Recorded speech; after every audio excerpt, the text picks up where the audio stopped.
കവി S Joseph Ernakulam Maharajas കോളേജിലെ മലയാളം അധ്യാപകൻ, അവിടുത്തെ തലവനായി റിട്ടയർ ചെയ്തു. ഇപ്പോൾ എറണാകുളത്തുള്ള വീട്ടിൽ വിശ്രമ ജീവിതം നയിക്കുന്നു.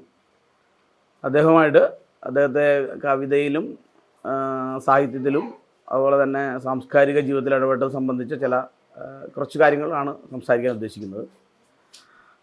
നമസ്കാരം.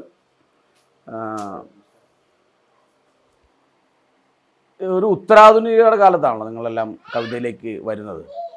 അപ്പോൾ ആ ഒരു കാലഘട്ടം, അതായത് ആധുനികതയുടെ അവസാനം, അതിൻ്റെ അതോട് ചേർന്ന് നിന്ന ആദ്യകാല കവിതകളൊക്കെ ഉണ്ടാവും. എങ്ങനെയാണ് ഒരു കവിതയിലൊരു വ്യതിയാനം, ഭാഷയിലും അതിൻ്റെ ഒരു കവിതയുടെ രൂപത്തിലും എങ്ങനെയാണ് ഉത്തരാധുനികമായ വ്യതിയാനം ഉണ്ടാകുന്നത്? ഞാൻ 15 വയസ്സ് കഴിയുമ്പോഴാണ് ഞാൻ കവിതയിലേക്ക് വരുന്നത്. അപ്പോൾ അതുവരെ കഥകളൊക്കെയാണ്, കുഞ്ഞു കഥകളൊക്കെ ആയിട്ടുണ്ട്. കാരണം എനിക്ക് കവിതയിലേക്ക് വരാനൊരു ഭയം ഉണ്ടായിരുന്നു. കാരണം അന്ന് കവിതകളെല്ലാം നൃത്തത്തിലാണ് എഴുതുന്നത്. നൃത്തം നമുക്ക് അറിഞ്ഞൂടാ. അപ്പോൾ അത് പഠിക്കാതെ പറ്റില്ലല്ലോ. അപ്പോൾ ഞാനത് വിട്ടിട്ട് പിന്നെ കഥയിലൊക്കെയാണ് ചെറുതായിട്ട്. അക്ഷരത്തിൻ്റെ മുന്നോട്ടൊന്നും പോയില്ല. പിന്നെ ഞാൻ ഡിഗ്രി കാലത്ത് പുസ്തകമൊക്കെ പഠിക്കാൻ തുടങ്ങി, സ്വന്തമായിട്ട് പഠിക്കുക. കാരണം ഞാൻ അക്കൗണ്ടൻസി ആയിരുന്നു എൻ്റെ വിഷയം. വിഷയമായിട്ട് അത് ബന്ധമില്ലാത്ത ഒരു സംഭവമായിട്ട് വീട്ടിൽ നിന്നിങ്ങനെ മലയാള കവിതകളും നൃത്തവും അലങ്കാരവും ഒക്കെ സ്വന്തമായിട്ട് പഠിച്ചായിരുന്നു. മലയാളം പഠിക്കുന്നതിന് മുമ്പ് തന്നെ. അപ്പം അങ്ങനെ ചില വൃത്തത്തിലെ കവിത ഞാൻ പഠിച്ചു. മഞ്ചരി വൃത്തം, കാകലി, അങ്ങനെയുള്ള കുറേ വൃത്തങ്ങളിലൊക്കെ എഴുതാൻ പഠിച്ചിരുന്നു. അപ്പോൾ അത് കഴിഞ്ഞ് പിന്നെ എനിക്ക് ഭയങ്കര പ്രത്യേക താല്പര്യം ഉണ്ടായിരുന്നതുകൊണ്ട് ഞാൻ പിന്നെ BA മലയാളം പഠിച്ചു. മറ്റേ അക്കൗണ്ടൻസിയുടെ മേഖല വിട്ടു. മറ്റേ കണക്കൊന്നും അത്ര ശരിയാവില്ല എനിക്ക് തോന്നുന്നു. എനിക്കെൻ്റെ പരിമിതി മനസ്സിലായി. മലയാളത്തിൽ നല്ല മാർക്കുണ്ടായിരുന്നു ഡിഗ്രിയിൽ. അപ്പോൾ സ്വാഭാവികമായിട്ടും മലയാളത്തിൽ എനിക്ക് ഫസ്റ്റ് റാങ്കിൽ തന്നെയാണ് കിട്ടുന്നത് കോളേജിൽ. അങ്ങനെ BA മലയാളം പഠിച്ചു.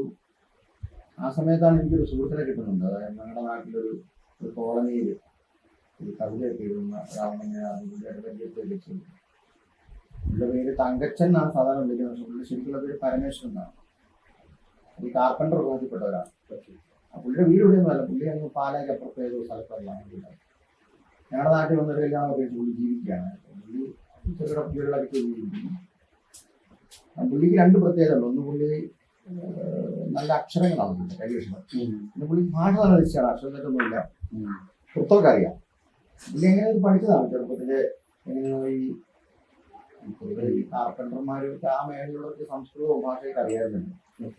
അങ്ങനെയുള്ള ഒരു സഭാക്കാൻ വിഭാഗത്തിൽപ്പെട്ട ആൾക്കാർക്കൊക്കെ അതൊക്കെ അറിയാമായിരുന്നു. അങ്ങനെയായിരിക്കും പുള്ളി പഠിച്ചത്. പുള്ളിക്ക് അറിയാം, കവിത എഴുതാൻ അറിയാം മനോഹരമായിട്ട്. ഒരു പ്രത്യേക മനോഹാരിതയുണ്ട് പുള്ളിയുടെ കവിതയ്ക്ക്, ഒരു ഐഡന്റിറ്റി ഉണ്ട്. അപ്പോൾ ഞാൻ പുള്ളിയുടെ ചില കവിതകളൊക്കെ തിരുത്താൻ കൊടുത്ത് അങ്ങനെ പുള്ളി ചില കവിതകളൊക്കെ തിരുത്തിട്ടുണ്ടായിരുന്നു. അപ്പോൾ ആ ഒരു എക്സ്പീരിയൻസ് കഴിഞ്ഞപ്പം BA കഴിഞ്ഞപ്പോൾ ഞാൻ പിന്നെ തിരുവനന്തപുരം യൂണിവേഴ്സിറ്റി കോളേജിലേക്ക് പഠിക്കാൻ പോയി. കാരണം എനിക്ക് ഇവിടെ നിന്നിട്ട് വലിയ കാര്യം മനസ്സിലായി. ഞങ്ങളുടെ നാടൊക്കെ കോട്ടയം പോലുള്ള ഏരിയകളൊന്നും സാഹിത്യത്തിന് അങ്ങനെ വലിയ പ്രാധാന്യം കൊടുക്കുന്ന സ്ഥലങ്ങളല്ല.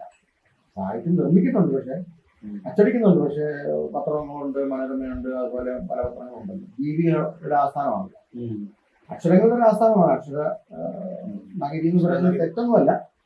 DC ബുക്സ് ഉണ്ട് അങ്ങനെ. പക്ഷെ നമുക്ക് അവിടെ അങ്ങനെ ഒരു സ്പേസ് ഇല്ല. ഒരു നോവലിന്റെ സ്ഥലമാണ്. നോവലിന്റെ ഒക്കെ ഉണ്ട്. എന്നാലും അങ്ങനെ ഒരു സാഹിത്യം എഴുതുന്നതിന്റെ ഒരു സംഭവം കാര്യമൊക്കെ ഉള്ള സ്ഥലമാണ്. കാര്യൂര് കുന്നുവർക്കിയൊക്കെ ഉള്ള സ്ഥലമാണെങ്കിൽ പോലും ഒരു അന്ന് പിന്നെ പൈങ്കിളി നോവലുകൾക്കൊക്കെ ഒരു വലിയ ശിവകുമാറൊക്കെ. അപ്പൊ അവരെ കണ്ടിട്ടുണ്ട്. ആ ചെറുപ്പത്തിൽ കണ്ടിട്ടുണ്ട് അവരെ. അന്ന് നമ്മൾ വായിച്ചുകൊണ്ടിരിക്കുന്നത് മനോരമ വീക്കിലിയും മംഗളം വീക്കിലിയൊക്കെയാണ്. രാമാങ്കം, സഖിവാരിക. അപ്പൊ അത് എല്ലാവരും വായിക്കാം, നാട്ടിലെല്ലാവരും വായിക്കുന്നതാണ്. അപ്പോൾ നമ്മളും വായിക്കും. പക്ഷെ ഞാനതിൽ നോവലുകളൊന്നും അങ്ങനെ വായിക്കാറില്ല. ലൈബ്രറിയിലാണെങ്കിൽ ഞാൻ ലിറ്ററേച്ചറൊന്നും വായിക്കാറില്ല. കവിതകളൊക്കെ വായിക്കുമായിരുന്നു. അപ്പം ലൈബ്രറിയിൽ ഞാൻ ഇങ്ങനെ കവിതകളൊക്കെ എടുത്ത് വായിച്ചിരുന്നു. പിന്നെ എനിക്കൊരു ചേട്ടനുണ്ട്, പുള്ളി ഒരു ഹെഡ് മാസ്റ്ററൊക്കെ ആയിരുന്നു. പുള്ളി കോട്ടയത്ത് വോളിബോൾ സ്കൂളൊക്കെ പഠിപ്പിക്കുന്നത്. പുള്ളി അവിടുത്തെ ലൈബ്രറി എന്ന് പറയുന്ന പുസ്തകങ്ങൾ കിട്ടും. ചെങ്ങമ്പുഴയുടെ കവിതാ സമാഹാരങ്ങൾ 2 വോളിയം, ഉള്ളൂരിന്റെ വോളിയം. പിന്നെ ഞങ്ങൾ ലൈബ്രറിയിൽ ഇ. ചക്രവർത്തിന്റെ കവിതകളെല്ലാം വായിച്ചു. ഇതിലെല്ലാം സാഹിത്യ കൗതുകം, അത് 4 വോളിയം ഉണ്ട്. അതുകൊണ്ട് ഞാൻ വായിച്ചിട്ടുണ്ട്. മനസ്സിലായിരുന്നില്ല, എന്നാലും വായിച്ചു. പിന്നെ അക്കാലത്ത് കൈ കിട്ടുന്ന കവിതകളെല്ലാം വായിക്കും, നോവലുകളും വായിക്കും. നോവൽ എന്ന് പറയുന്നത് ഞാൻ സ്റ്റാൻഡേർഡ് അങ്ങനെ കുറഞ്ഞെന്ന് പറയുന്ന നോവലൊന്നും വായിക്കാറില്ല. ഡിറ്റക്റ്റീവ് നോവൽ അങ്ങനെ വായിക്കാറില്ല. എന്റെ താല്പര്യങ്ങൾ ജീവിത ഗന്ധിയായിട്ടുള്ള തകഴിയുടെ കഥകൾ വായിക്കുക, നോവൽ വായിക്കുക. വിദ്യാഭ്യാസം തകഴി ഓയിലേക്ക് വന്നിട്ടില്ല. ഓയിനൊക്കെ ഞാൻ അറിയുന്നത് കോളേജിൽ, പിന്നെ ഞാൻ BA പഠിക്കുമ്പോഴാണ്. എന്നോടൊരു സുഹൃത്തുണ്ടായിരുന്നു, അവൻ പറയുന്നത് ആധുനിക സാഹിത്യം പറഞ്ഞൊരു സംഭവമുണ്ട്. ബൗദ്ധന്റെ ഒക്കെ മകിഴിപ്പുഴയുടെ തീരങ്ങളിൽ ഭയങ്കര വർക്കാണ്, നെറ്റിച്ചുകളല്ല. അപ്പം പിന്നെ ഖസാക്കിന്റെ ഇതിഹാസം, ഇതിനകത്തെല്ലാം ഒരു അന്തമില്ലാത്ത മനുഷ്യരാണല്ലോ. അവർക്ക് ഇങ്ങനെ പറന്ന് നടക്കുമ്പോഴുള്ള മനുഷ്യരാണ്. ഇന്ന് ഇവിടെ പ്രത്യക്ഷപ്പെടുന്നു, നാളെ ഇവിടെ ആളെ കാണില്ല എന്ന് പറയുന്ന, ഇല്ല എവിടുന്നോ വരുന്നു, എങ്ങോട്ടോ പോകുന്നു. ഇതൊക്കെ നമുക്ക് അന്നൊരു കൗതുകമാണ്.